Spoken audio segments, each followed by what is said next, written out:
Ladies and gentlemen, I just finished watching The Walking Dead Daryl Dixon Season 3, and if you've been keeping up with the reviews, the short answer to this video is I actually did enjoy this season. Not as much from a writing perspective, but I enjoyed it from an entertainment perspective. After the atrocities that were Season 2 of this show, I think the bar was at an all-time low. There was nothing I was looking forward to about this season at all. So, I mean, the best they could really do was do better than that to me.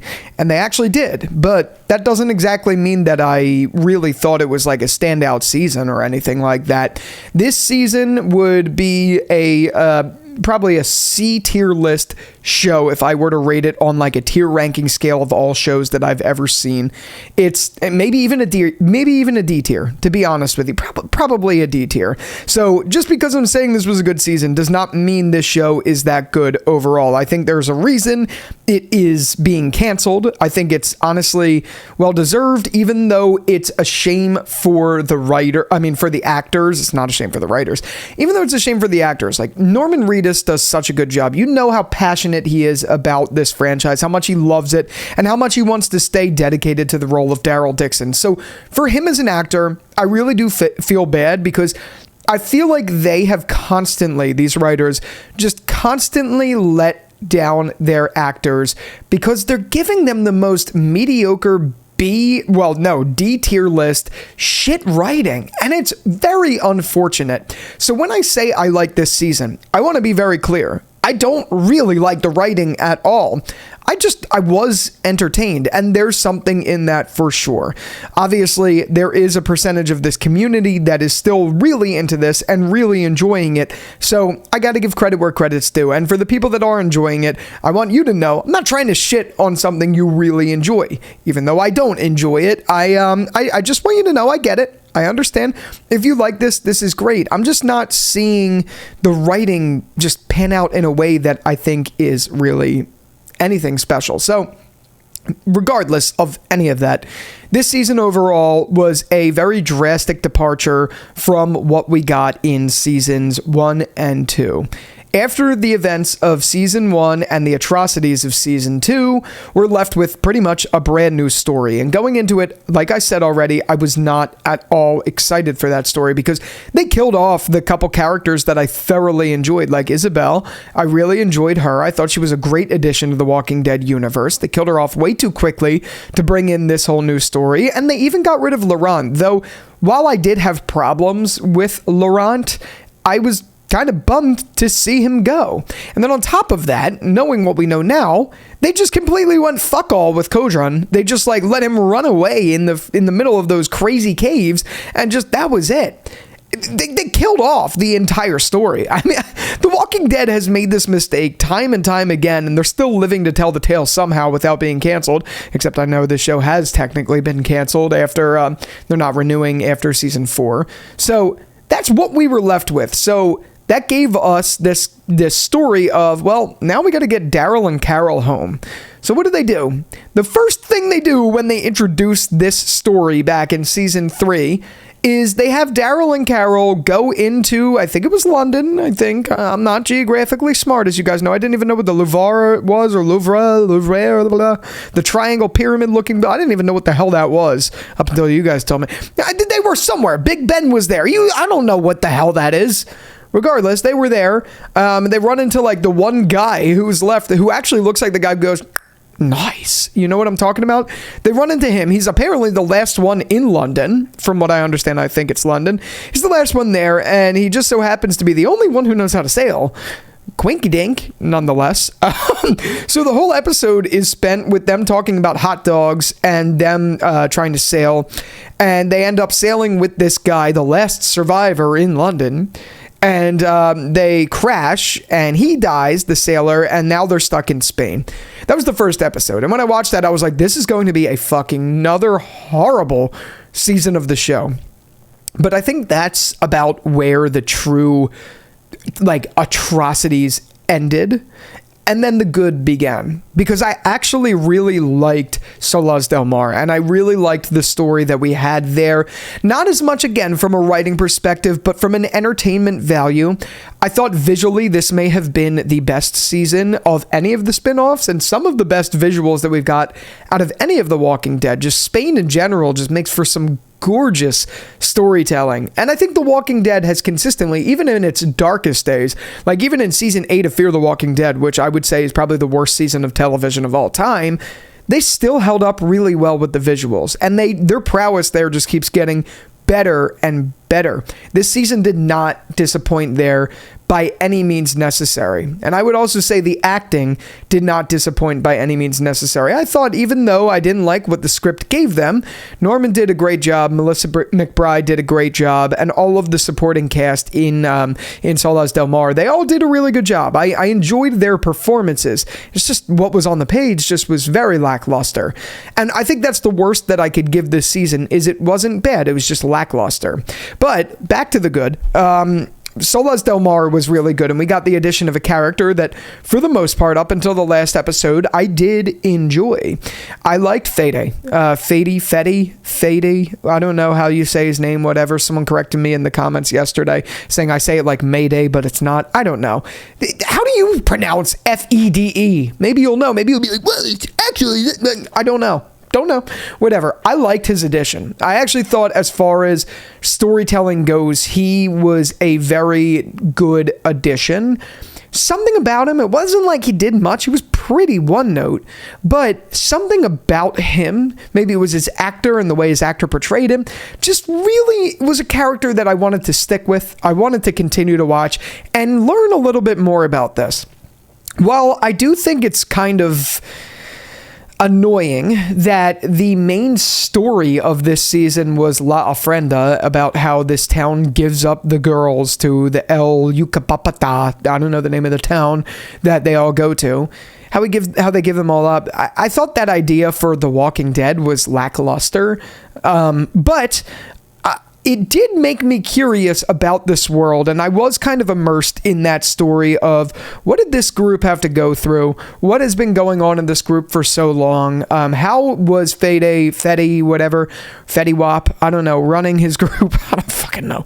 How was he running his group and all of that? This was the first character, I think, since The Ones Who Live, who had a side character that I was actually kind of interested in their story of. And I know they tried to push on us Antonio a lot and Roberto and Justina, but it really was Fede for me that did it. The rest of them I couldn't really care about. Like, yes, from a character arc perspective, it was definitely cool to see Carol have development with Antonio and them have their story, but I didn't care for Antonio, did not care for Roberto or Justina, like I said. Fede was the only one, Fede Wap was the only one out of that group that I did enjoy. Thought he was pretty good. And then the story was pretty much that, like I said, the La Ofrenda, Daryl and Carol are like not really welcomed into this group, but when they're there, they see that women are just getting taken to this other community. So Daryl has to find Justina and Carol falls in love. That was kind of like the whole premise of this season. No mention really of Rick at all, which I know isn't everything.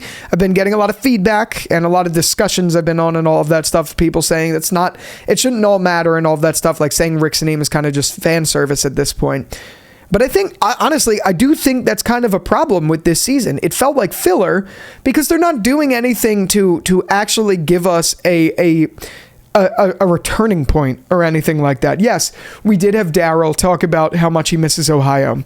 Yes, we did have Carol talk about Ohio and how that Antonio would like Jerry, not Jerry's takes, but Jerry the character, and talk about other people there. I just find it so interesting that they're so afraid to have these characters that we really love and care so much about, like, just be so restrained from talking about things. Maybe they don't have to mention Rick, but they could mention Judith. Daryl was Judith's basic, almost uncle, dad. Like, he was the father figure after Rick left. He doesn't mention her, like, once.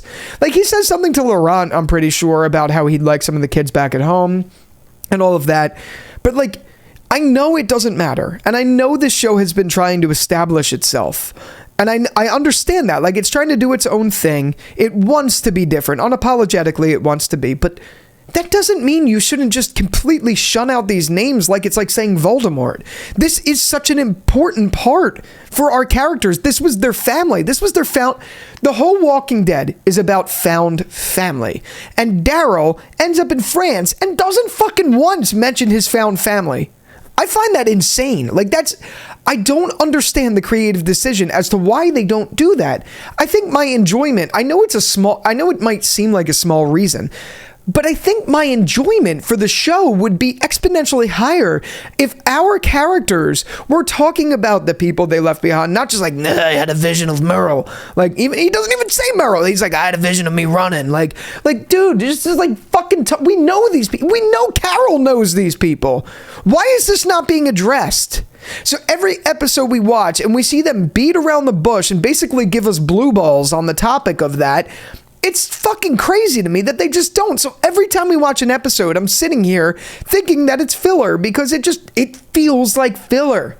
That's what it feels, especially because we know that the show is ending next season. Because they announce it and they do the stupid announcing thing where they do it a whole year ahead of it. So we don't have to worry about the characters. There's no stakes for the story anymore. So what we're left with is a story about, yeah, sure, a cool community with an interesting bad guy or good guy, villain guy, Fede, who's what I'm talking about. And like, that's it. Yeah, you get some cool visuals. You get Daryl's acting, which is pretty good.